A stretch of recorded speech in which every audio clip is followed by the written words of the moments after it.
is it about time to consider that Toyota is probably going to do the double in 2022? Well, let's have a bit of a talk about that in this video, because we are, 5 rounds into the season? 4 rounds into the season. Colin Perez done a hat-trick, and Sebastian Loeb's the only other winner, with M-Sport being the only other team to have won in this era.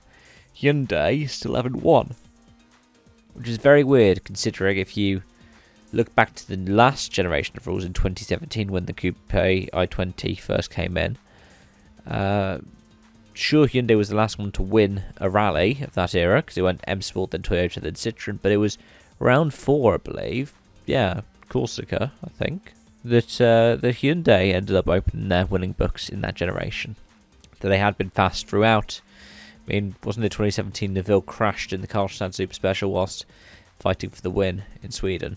And I think the big story for this year is there's not really a team that can challenge Toyota.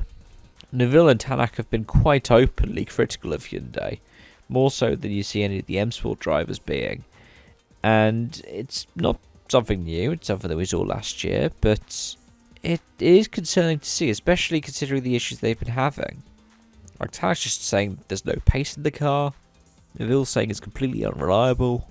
And whilst the previous generation, the i20 Coupe, was built around Neville, it meant that drivers such as even like Sebastian Loeb had problems driving it at times.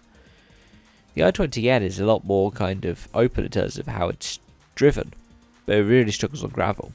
Whereas M-Sport have a dependable and reliable car, probably not the fastest outright.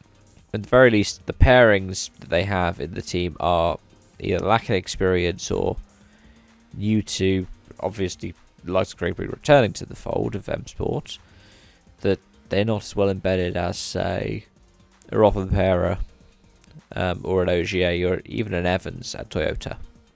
And I think that's probably the big ingredient. I think that's probably the big thing that's been separating Toyota from everybody else is Toyota have that unit, which, well, the other teams I would argue don't.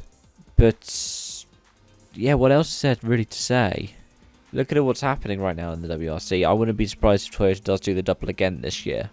And part of it is because Rothenpera has been on a completely different level to everybody else, but I'm surprised we haven't had a Hyundai win yet.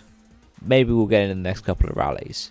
But even for like the kind of hometown heroes of Tanak and Deville with Ypres and Estonia, I'd be putting my money more on Craig Breen to perform in those rallies than I would the Hyundai guys at the moment, because they've been a bit unlucky with things like poor reliability here and there and maybe things breaking in places that they shouldn't. But at the same time, whilst they haven't been making so many mistakes this season, I think that, as Tanak himself has pointed out, them starting on the back foot has really hampered their progress this season. Hopefully they get their winning ways back soon and we have all 3 manufacturers picking up wins and multiple drivers from each team picking up wins. But I don't think a title bid from Hyundai is looking quite realistic this year, especially at this point. But as always, let me know your thoughts in the comment section down below. Thank you so much for watching and I hope to see you around soon. Bye for now.